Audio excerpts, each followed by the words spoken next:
Welcome to the Secure Start podcast. I would love a politician to say, if we spend this now, these are the benefits of the country over 10, 15 years.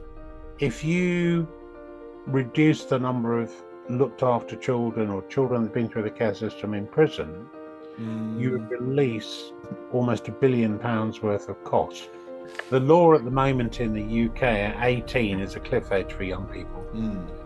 18 plus are 7 times more likely to commit suicide than their peers. So the balance of how you talk to foster carers or potential foster carers when they're interested is really, really important. If I were talking to somebody that wanted to go into it, I would ask them what they were worried about first. There's a sort of rule of thumb, really. Most people react to something on the third prompt. Foster care is by far the best setting for most children that need care outside their own families. Yeah, the best place for any child to survive is within mainstream education, but the mainstream education has got to have the right facilities to encourage that young person. Welcome to the Secure Start podcast. I'm Colby Pearce, and joining me for this episode is one of the earliest supporters of my work in the UK to make themselves known to me. Before I introduce my guests, I'd just like to acknowledge the traditional custodians of the land that I come to this meeting on, the Kaurna people of the Adelaide Plains, and the continuing connection the living Kaurna people feel to land, waters, culture, and community. I'd also like to pay my respects to their elders, past, present, and emerging. My guest this episode is Andrew Isaac. Andrew is a highly accomplished leader within heavily regulated healthcare, children's services, and special needs education environments. Andrew is the chair of BSN Social Care, the parent company of 6 of the UK's leading foster care agencies, serving much of England and Wales. Andrew is also the chair of the Children's Services Development Group, a coalition of leading independent providers of care and specialist education services who work closely with policymakers, regulators, and local authorities to develop policy solutions that will ensure the best possible outcomes for children and young people with complex needs. Andrew was previously the Marketing and Communications Manager for the National Fostering Agency, which is when we first interacted with each other. I was under the impression that Andrew had since retired some time ago, but as we'll hear, that does not appear to be the case. Welcome, Andrew. Thank you. Hi, Colby. You sent me a bio and it was quite extensive and impressive, and you asked me not to include all of that in my introduction, but was there anything that I missed there, or any comment you want to make about the retirement scenario?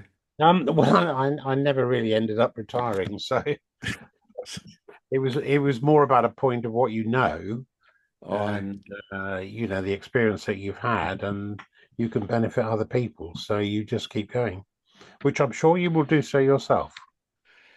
Yeah, well, maybe. Who knows? Maybe I'll still be doing podcasts when I give up consulting. I think you will. When you give up being active, I think you won't, because you'll still be doing it. You'll I'll do, almost yeah. wager a lunch on that with you. Aye. Well, yeah, and a lunch, as we were just talking about before we came on, a lunch over in your neck of the woods in the UK would be um, a very attractive proposition for me, as long as it's not above 30 degrees, as I'm hearing that you've been having lately there in the UK. Well, it's probably good Australian weather actually.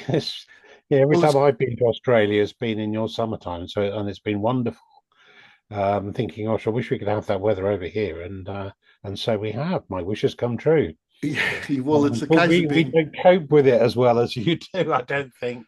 I don't know if you're set up for it like we are, although you do often have double glazed windows in your houses, which we don't, which is quite uncommon in Australia. So heat transfer from outside to inside is an issue, but we do have air conditioning by and large in our houses.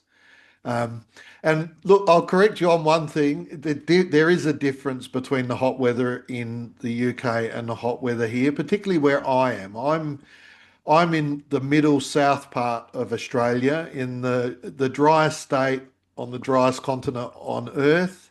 The heat is dry, and whereas in your neck of the woods it's humid, and Yes. we do have parts of Australia where the heat is humid, but I just don't like humidity at all, having always been here. And in fact, funny story, whenever I used to go to Ireland for work, I used to take jackets with me and never wore them. And one day I was with my son. We were out on at a lighthouse on Fanad Head in County Donegal, so right out on the Atlantic Ocean, out in the west.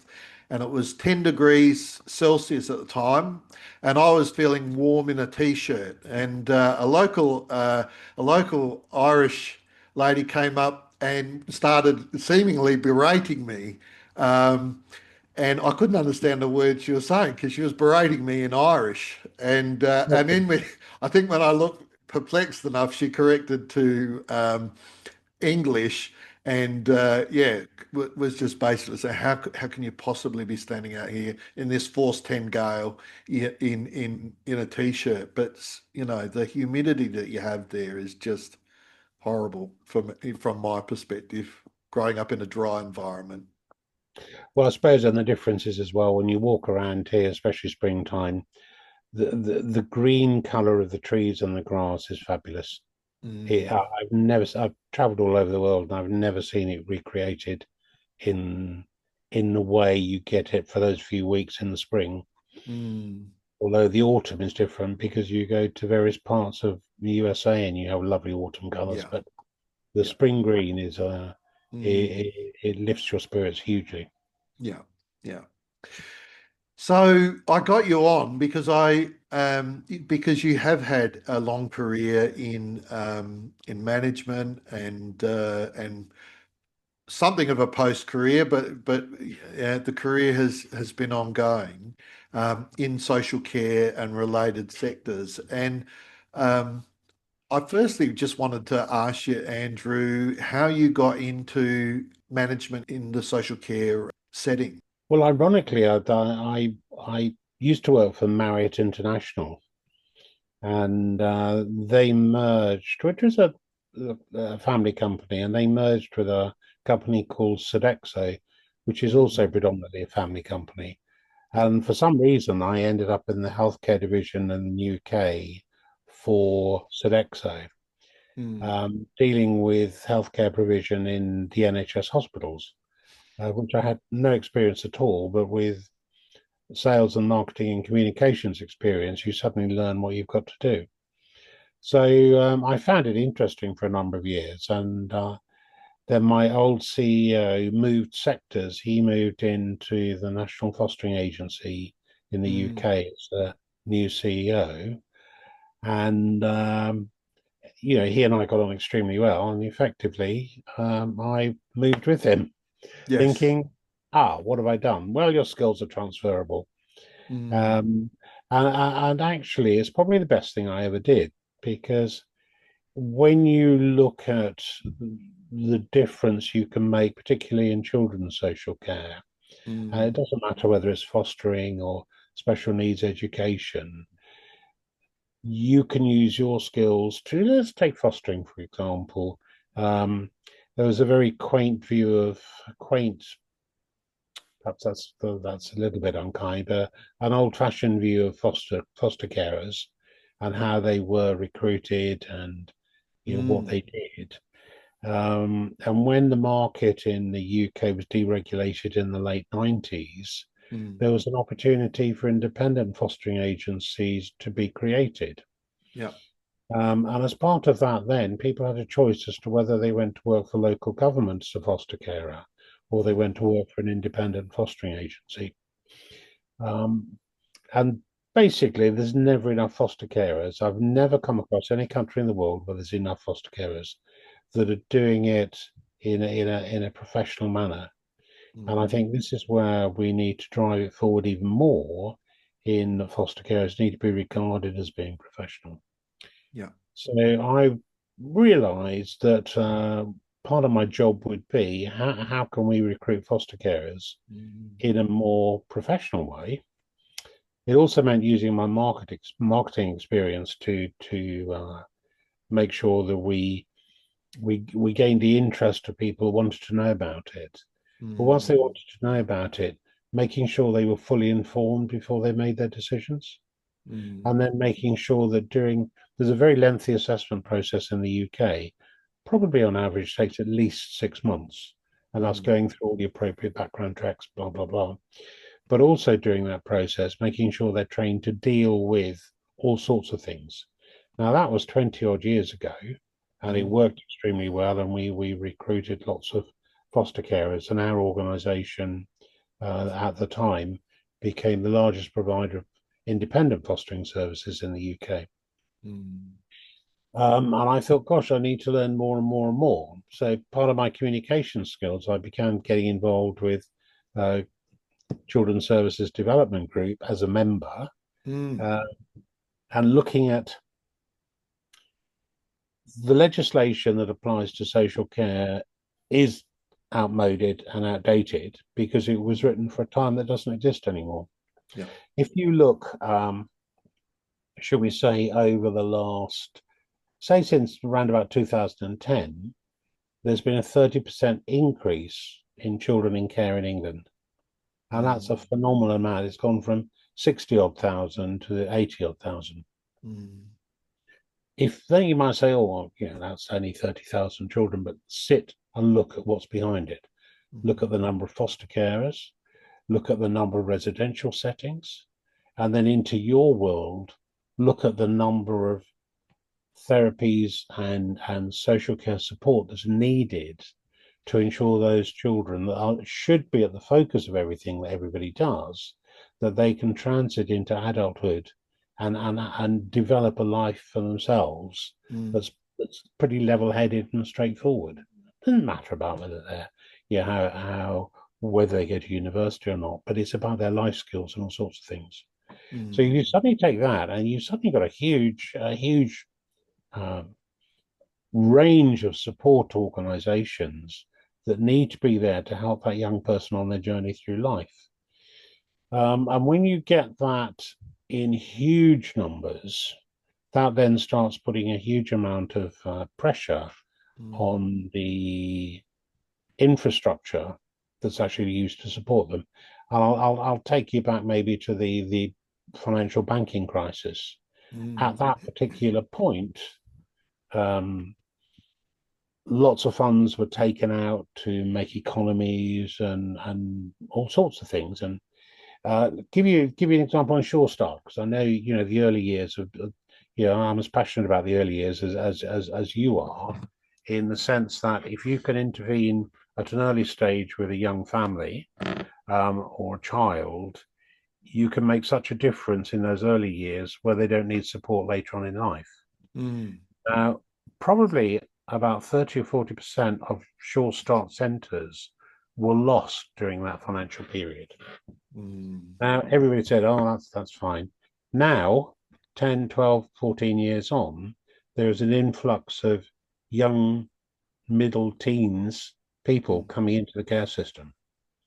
Now, I'm sure with your experience, you know the mm, difference between looking after a 14, 15-year-old, 6'2" young man yeah. um, than it is a 4 or 5-year-old. Mm, So that doubles the workload that you need to do to help them go mm, through the issues that they've got, and often issues that they've developed over a long period of time.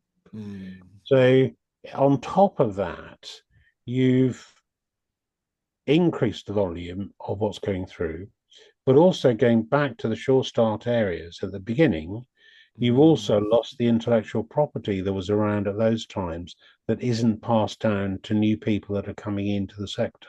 yeah. So you do have at the moment people entering the sector for all the right reasons and great qualifications, Mm. etc. What you don't have is a huge amount of um, older, more mature people that have been in the sector a long time to be able to pass their knowledge on. Mm. Mm. And that's an area that I'm probably disappointed in life in, really, because Mm. I'm not a social worker, and I have met social workers who are career social workers, and their understanding of how to help a child or a young person is phenomenal. Mm. It's almost an automatic insight that they have with all the different types of elements that present themselves with the young person. So I suppose, rattling on a bit here, uh, Mm. as I work through with National Fostering Agency, I could see, along with my other senior colleagues, the more work that needed to be done. Mm. Mm. And when I left NFA, or my quasi-retirement, so to speak, Yeah. Yeah. switching, um, I was fortunate enough to maintain my Children's Services Development Group role, Mm. and as chair there, an independent chair, because my company I actually work for are not members. Mm. That is, a small membership organisation of larger companies. Yeah. 90% of their settings are all rated outstanding or good. Mm. So the quality thresholds are there.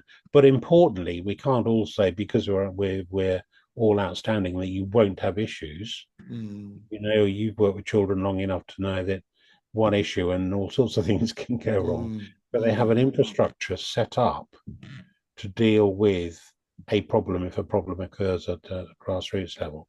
Yeah. Part of that also in the UK, it's a mixed economy. Mm. Overall, in children's services, maybe 43% of services are delivered by the independent Yeah. sector and the rest by the state. But in England alone, we have 150 plus local authorities, all, Mm. with their own character, their own style, their own political backgrounds, etc. So things are always done slightly differently. Yeah. But legally, the local authority is the corporate parent of a child in care, and that Mm. comes with statutory obligations. And when you see the rises that we've talked about in volumes, Mm. you can actually see what the problem could be when, one, the legislation doesn't change for it, but Mm. sadly, when the funding doesn't keep pace. Yeah. Yeah. So, what worries me in today's society is, we don't want the child to become a transaction.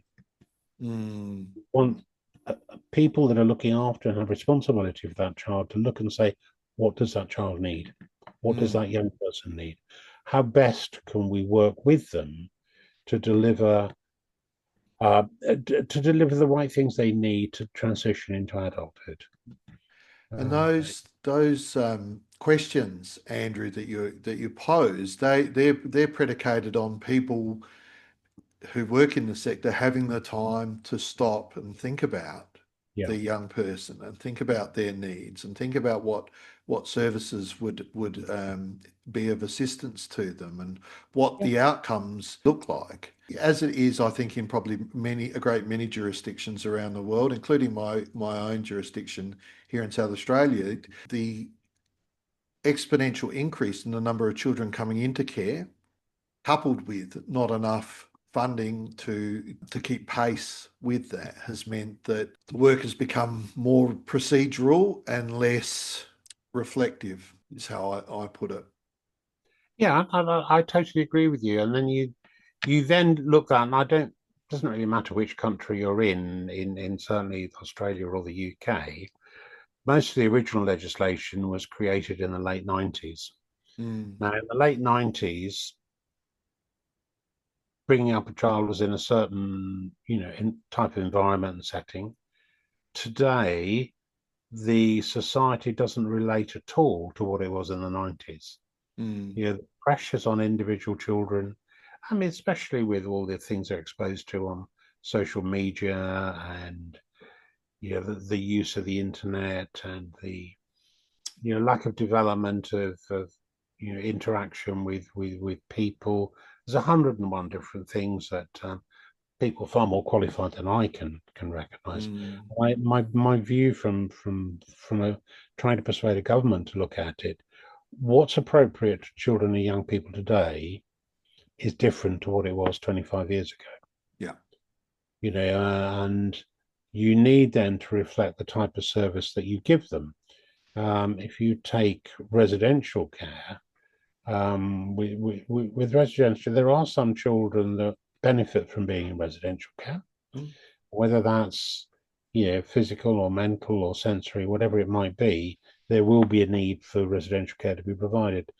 Now, over the Absolutely. years, the UK has ended up with the majority of residential settings being provided by the independent organisations. Probably 2/3 of local authorities do not either have any residential facilities or very few. Mm. And that's just the way the market goes. But then you have to question, what type of child do we put into a residential care? What type of young person? What's best for them? And you go back to saying, what is it that young person needs? Now, I know, and that young person needs to be in a family orientated setting. Yep. Foster care is by far the best setting for most children that need care outside their own families. And that will provide them with a balanced way forward. So actually putting children into a residential is far more expensive, but doesn't bring the best out of them. And then you take the next bit, what other support do they need going around their foster care? What sort of trauma have they been through in their lives? Because let's face it, originally they're in situations which they did not create themselves. So they whether the families they're born into or the situations they're born into was no original fault of their own. So therefore, once you understand that and saying, right, okay, quite a lot of them could go into fostering. When they're in fostering, what support do we need to give the foster carers in order to deal with it? And secondly, what emotional support can they give them to get them through to their adulthood? And in a lot of instances, it is more than just training the foster carers. You do need external professionals to come in and help, particularly on the mental health side, in being able to allow these young people to understand why their behaviour is like it is. And then that in turn impacts on their education. So they maybe fall out of school, they're excluded from school, their learning becomes more inward looking, and it just doesn't happen. So you say, oh right, you need some special educational needs. The best place for any child to survive is within mainstream education, but the mainstream education has got to have the right facilities to encourage that young person, because they need to integrate back into the mainstream run in order to develop the social skills they need. And again, in a lot of instances, mainstream school may not be the right place, because there are one-to-ones that are probably needed. I know schools where you have individual pupils that are residential that require 2 or 3 adults 24/7. Now, in those instances, you put the price tag on that, that's phenomenal. It might cost a lot of money, but that's where the service is built around the child. So I'd love to go back to a situation where the social workers that are dealing with the child at the front line, they're dealing with a family where the child has come from, and they're looking at, say, the foster carers where the child is planned to go, that they look at the matching skills behind it, and they're the ones that say, this is the best setting for that child. Yeah. Doesn't happen anymore, as you know. No. It goes up to, well, this is a transactional thing, and this person XYZ, child XYZ, that's going to cost us this. And what are the alternatives at that cost? I don't think that's right, but I understand why we've got to that. Yeah. But that's looking, and currently in the UK, legislation is being changed phenomenally. There's a big new bill going through Parliament currently, which will bring a lot of things up to date.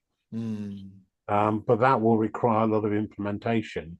So you Yep. might have an act of parliament that's passed, but then you've got to implement it. Mm, And that means detailed changes to regulation, to guidelines, mm. which it will take some time. And there's so much in that, in what you're talking about, and I think you've really laid it out in terms of that exponential increase in young people ending up in care in the UK over the last couple of decades.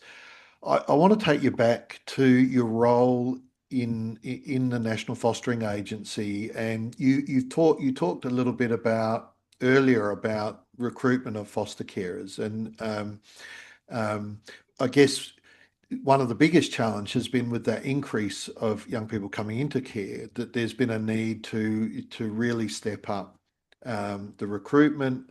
And you've been competing, I guess, as well with other independent bodies that came into the marketplace, Mhm. so to speak. Um, I'm really interested to hear about, and I'm sure our listeners will be, about the recruitment of foster carers, your experience as when you're in the National Fostering Agency, what you thought helped or hindered that process of securing enough quality foster carers.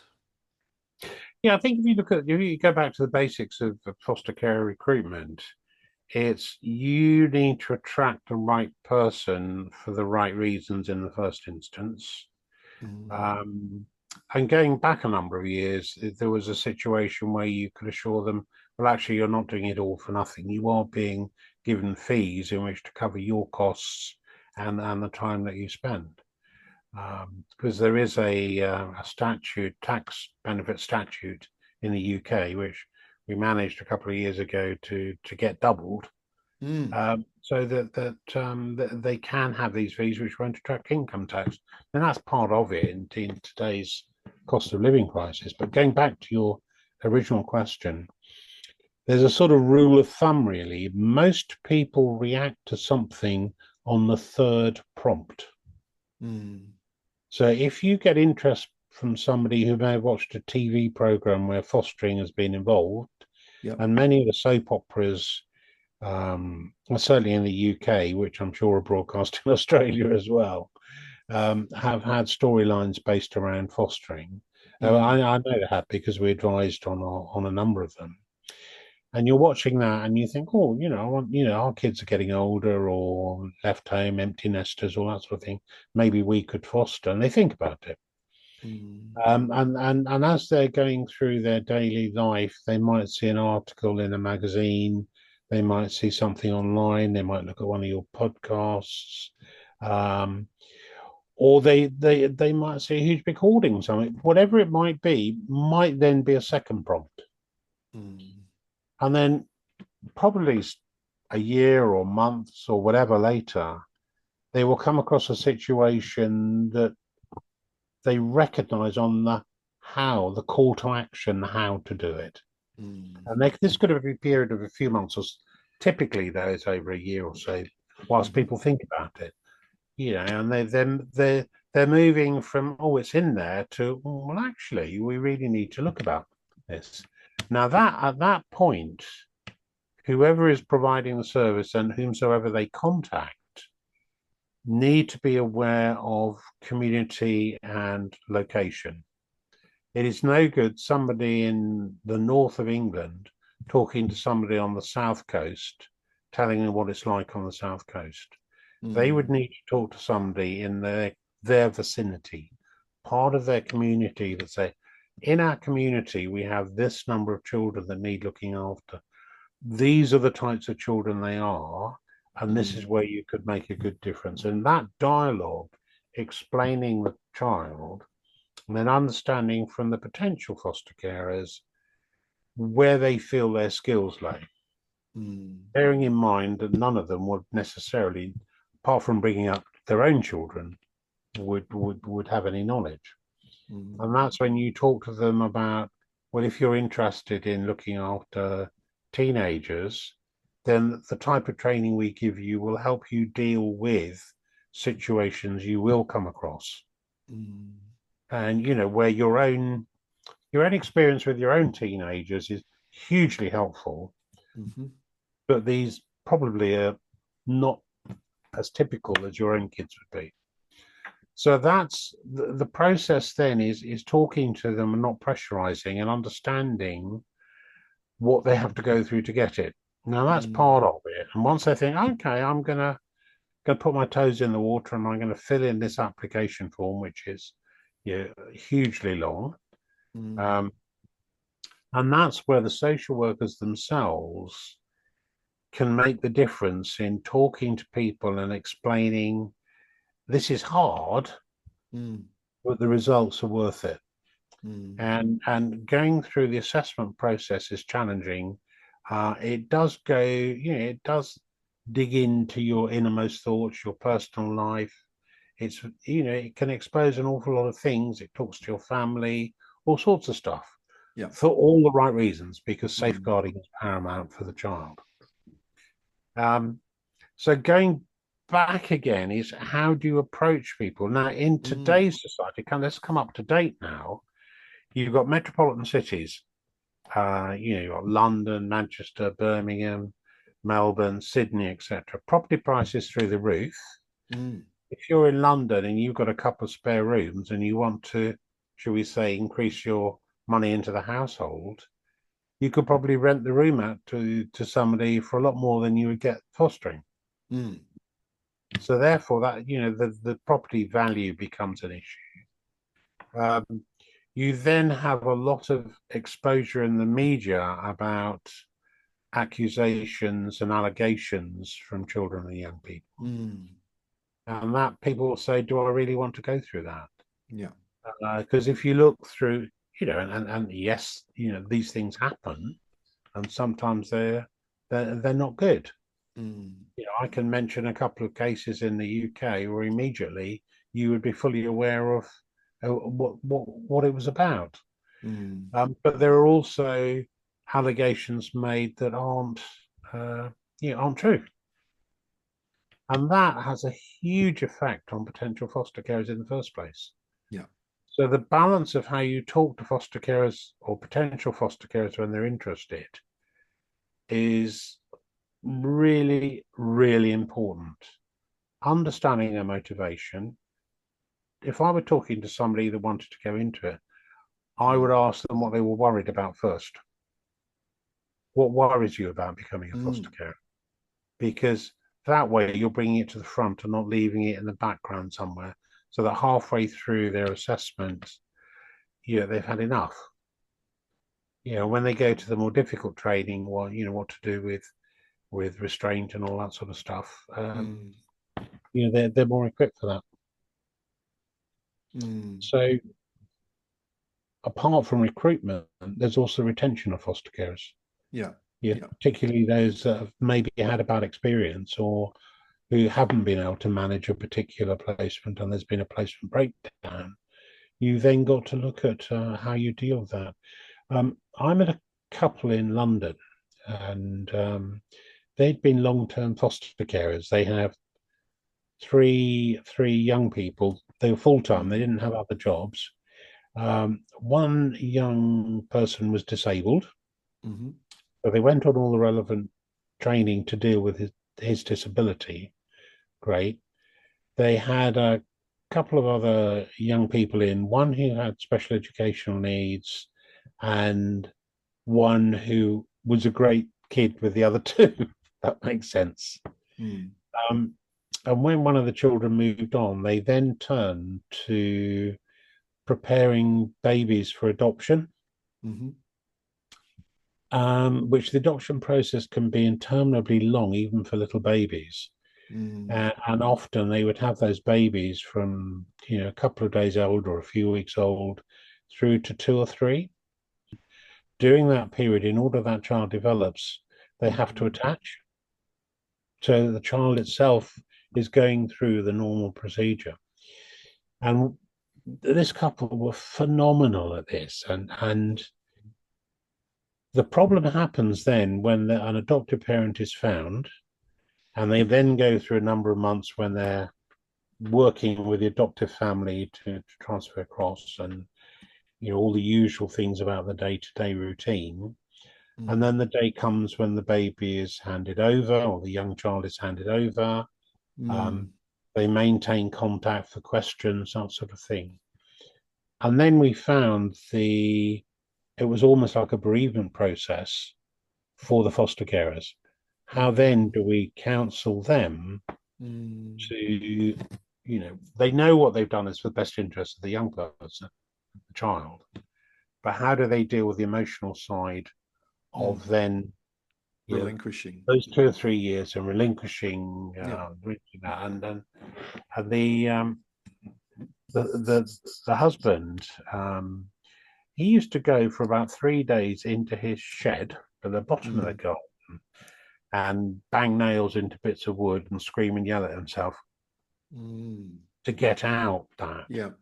Um, so we developed at that point quite a lot of little bits of counselling that will wrap around them, Mm, make sure that they went through the process and realised they weren't on their own. mm. But that is a difficulty within fostering if you're doing that. I Yeah. so admire those people Mm, because you're an attachment specialist. mm. I mean, I would struggle with that. I don't know if you would. To perform the role, absolutely, and certainly for the children as well. I mean, children will not be unaffected by Mm, this process as well. And one of the things that you've talked about in terms of the recruitment of foster carers is that balance of what you say to them, how you prepare them in the early stages of them expressing their interest, and then through the assessment process. And what I heard you say is that it's important to be realistic, and it's interesting because I have in an earlier part of my career I was involved in intercountry adoption assessments, assessing couples who wanted to adopt children from overseas, and everything was upbeat about it. These were people who were going to ensure that children grew up in a family environment as opposed to an institution in a third world country. mm, Um, and it was also very positive. And then there was a movie that was made about the two lads that were adopted by two lads were adopted by a couple in New Zealand from India. It centered around um, one of those particular lads, and I cannot remember the name of it, but it was a very good portrayal of how um, complicated it is mm. raising children um, who have experienced relational traumas or attachment traumas at the least. And it is if a child has grown up in a family until they're three and then they go to another family, there are consequences associated with that. And I'm well and truly on the side of being as open and transparent as we can be about both the blessings and the curses, so to speak, because I think people need to be prepared, and then that feeds into retention, of course, Yes. because you don't want people who find 6 months in, 12 months in, 2 years into providing a placement or placements that this is not what they were told it was going to be, because then you've got potential um, harm for them, the foster parents who have to relinquish children because it is not what they were expecting. They've not felt supported enough, or that the decisions that are taken by the child protection authorities are run counter to what they think should happen. And in my jurisdiction, and I'm sure in plenty of others, birth family connection and birth family contact is one of those vexed issues. So it's not only is it tremendously impactful foster carers to come to the realization that this is not what they signed up for, and that it is harming them in some way. And but then those children as well, those children that have been in their home, the impact for them of a foster placement that has to come to an end. A lot of what you're saying is really resonating with me.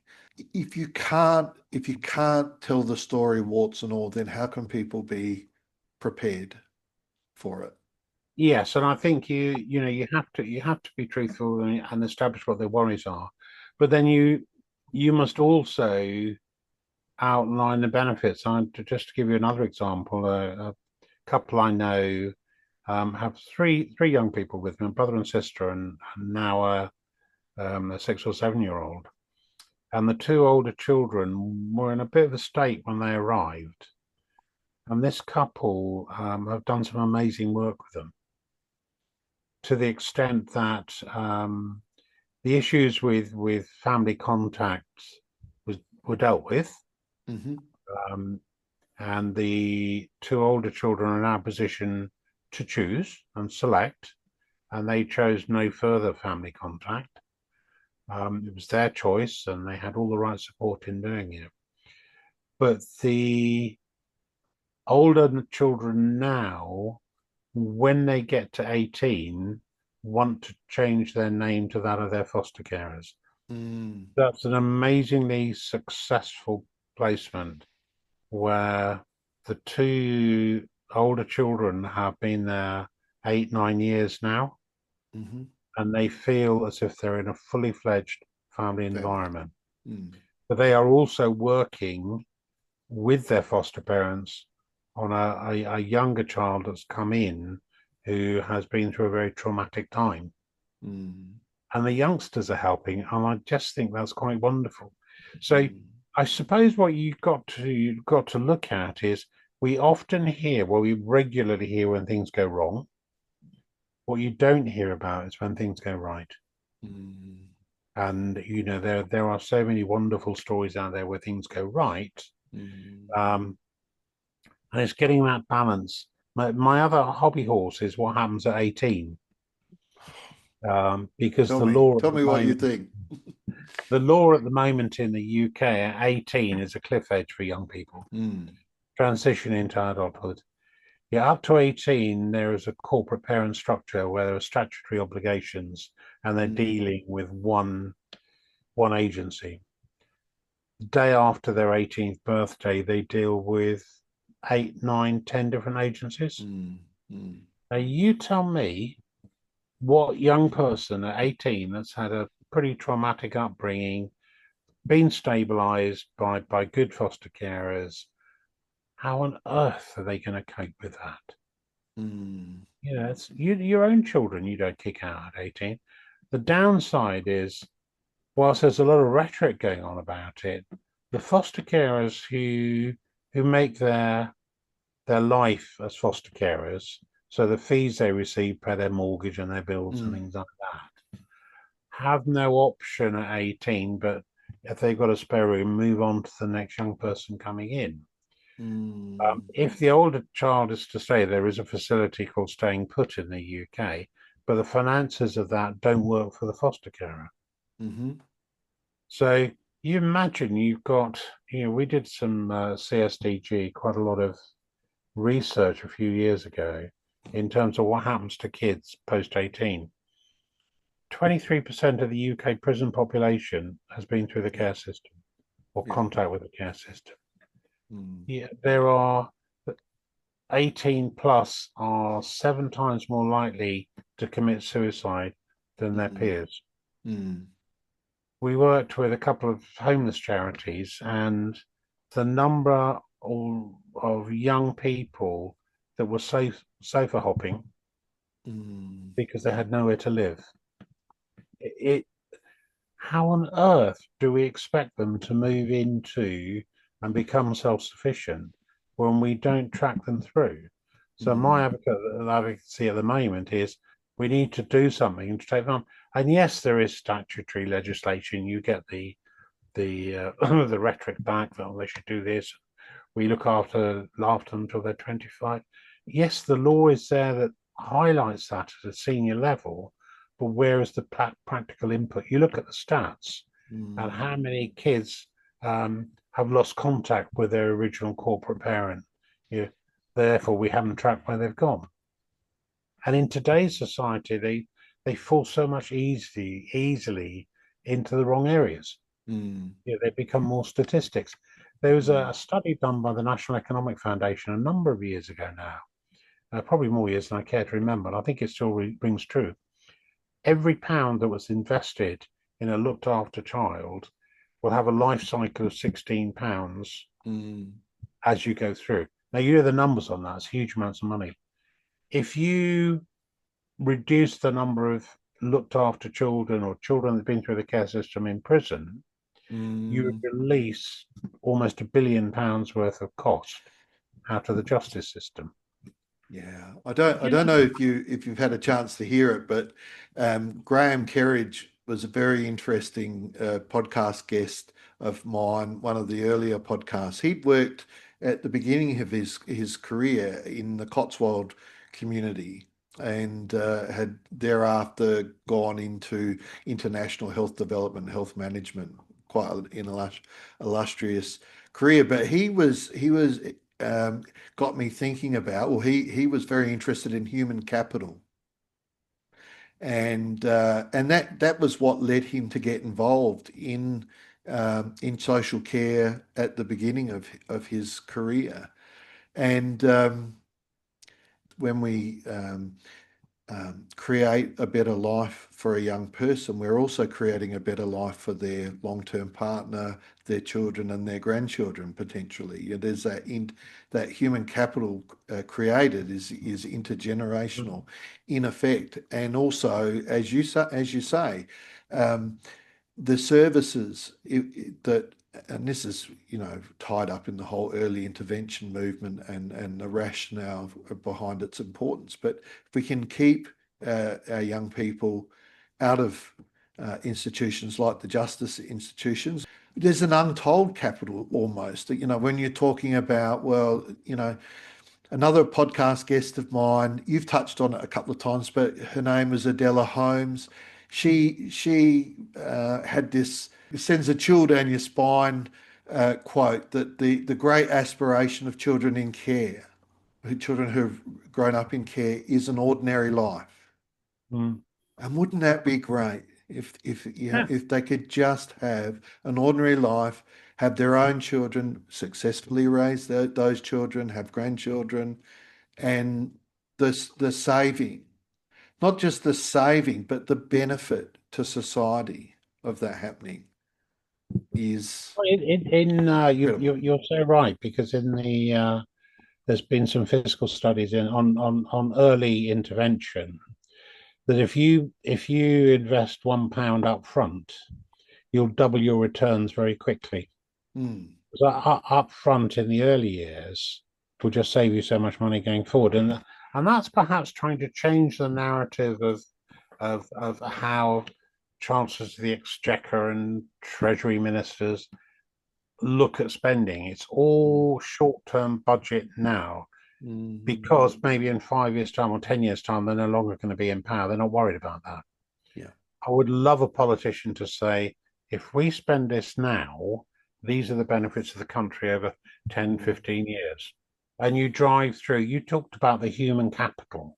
Now mm, you take that, and I want an ordinary life. So my human capital is going to develop. I will get a job, I will pay my taxes. I mhm, will have a partner, I will have children. They will grow up in a more secure environment. They will grow up normally. Of course, they're going to need healthcare and dental care and schooling and that sort of stuff. But hopefully, then they will move into job. So you then start mm, creating revenue for the country as well, incidentally. But the person that kicked it all off, the child who wanted an ordinary life, gets their wish granted. mm, They become happy, as contented as they could, but they could best they could possibly be as a human being. And it doesn't mm, matter if you're rich as Croesus or as poor as a church mouse. It's about, are you content as a human being that you've done your very best in everything that you do. And if you could give those young people the skills to be as good as they could possibly be, then that investment early on pays huge dividends to society. Yeah, mm, every time you open a newspaper or you look online at news, there's some sort of disaster regarding young people or young families.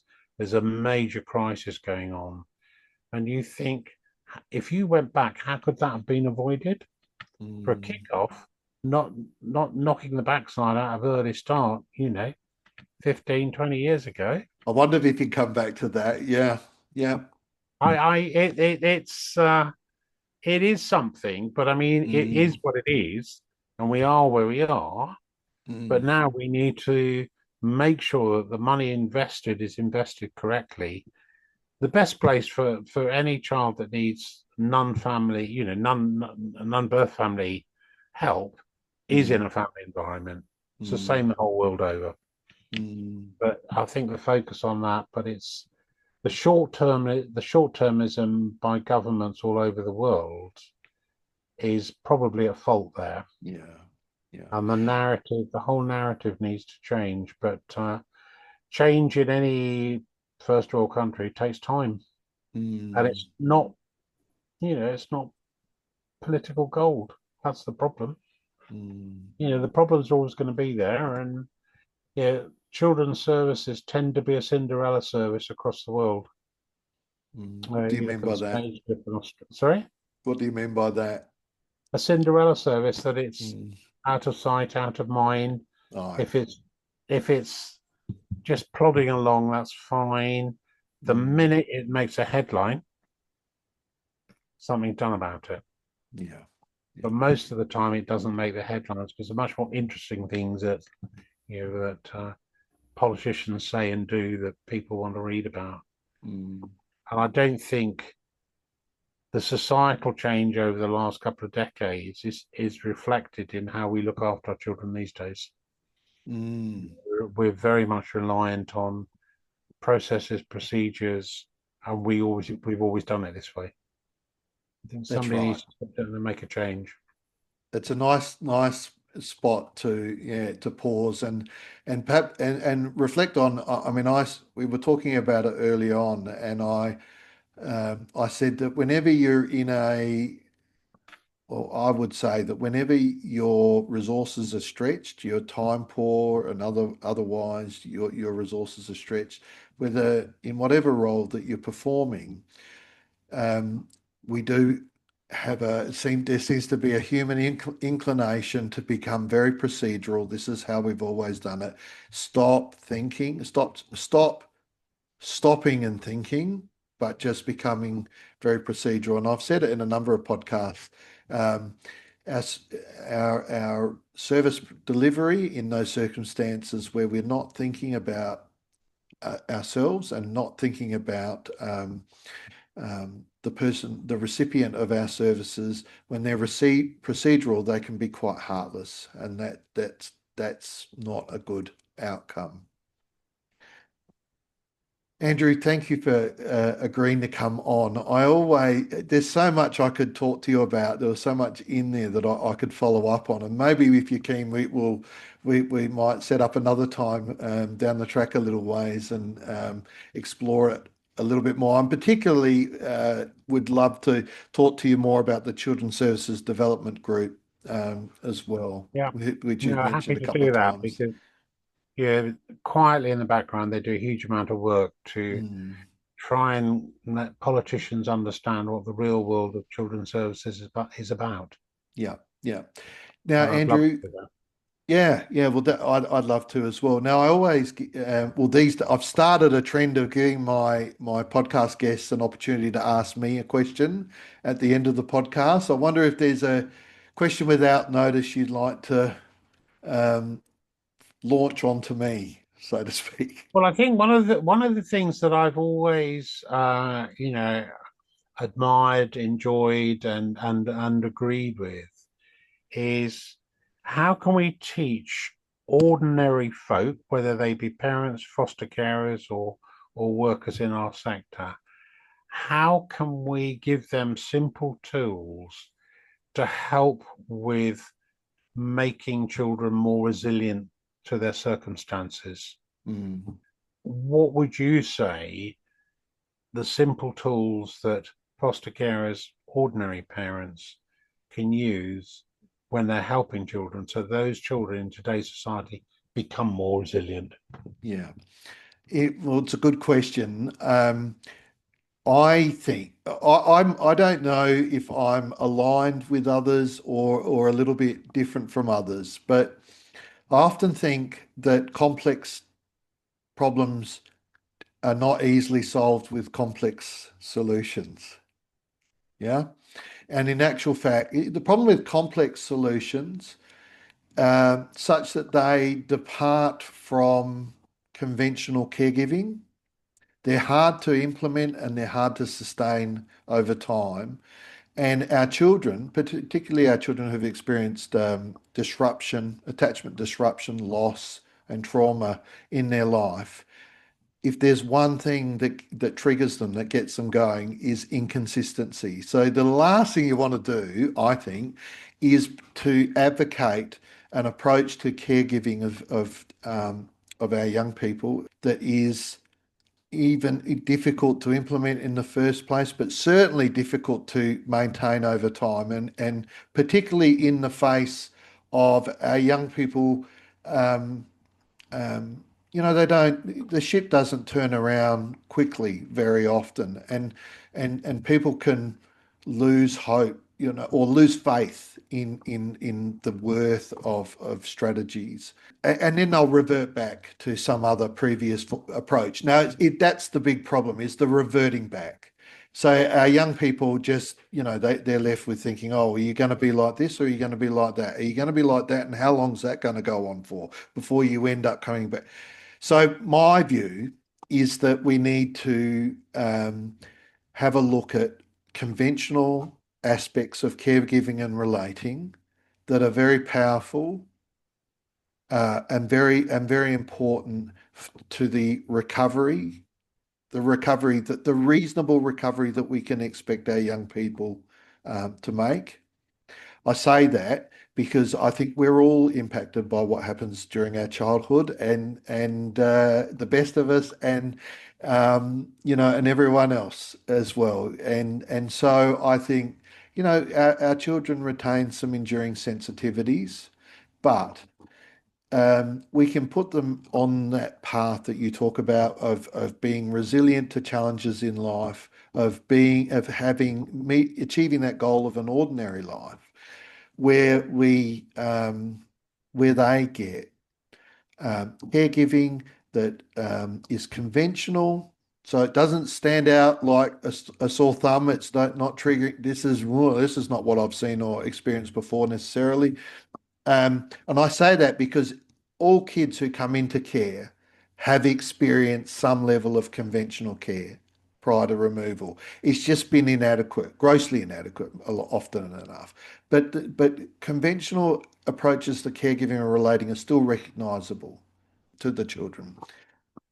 So all that by way of our children come into care often enough, they've had a disrupted period of growth and development at the beginning of their life.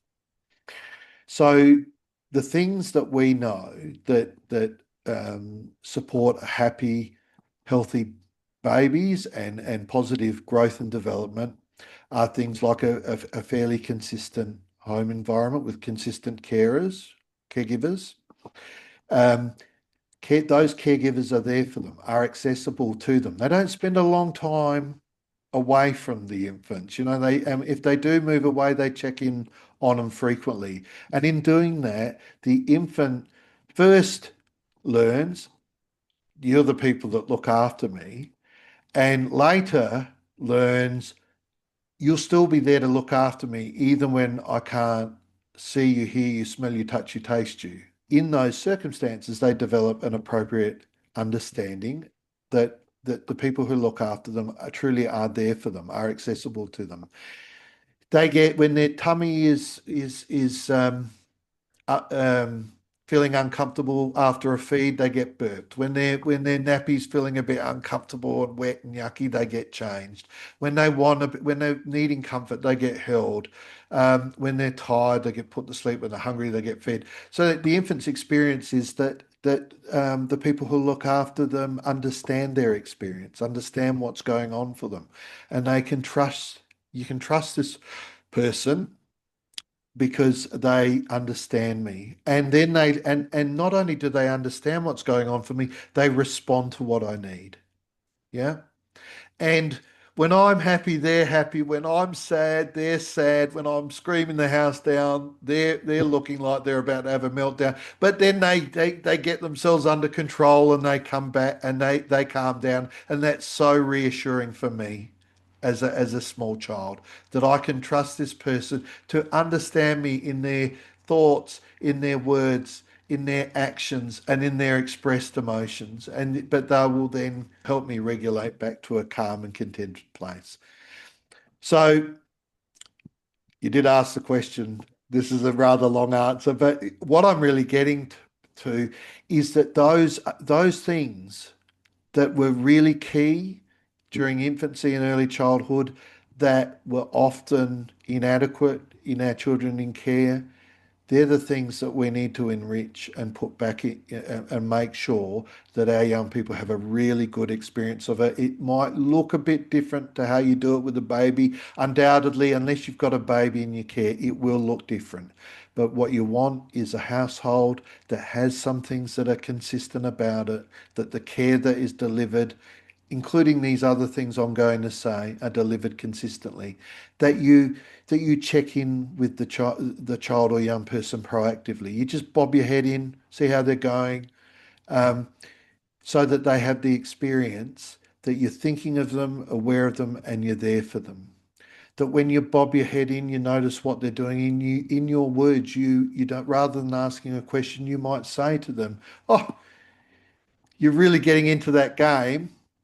I've seen you watching a lot of this program. You obviously love it, but they experience us as understanding them, just as the infant does when we change them when it needs changed, or we feed them when they're hungry, um, and that we anticipate some of their requests, their reasonable requests that we would respond to, and we respond to them without them having to ask. Their experience is, wow, I can trust this person. They understand my needs and respond to them without me having to push their buttons and pulling their strings. And play is every carer's superpower. When you play, we fall into sync, the adult and the child. We have good time. We have a good time together. There's good moments of emotion regulation, emotional connection, and then the adult doesn't let it go too far, and they regulate back to calm, and the kids come with us.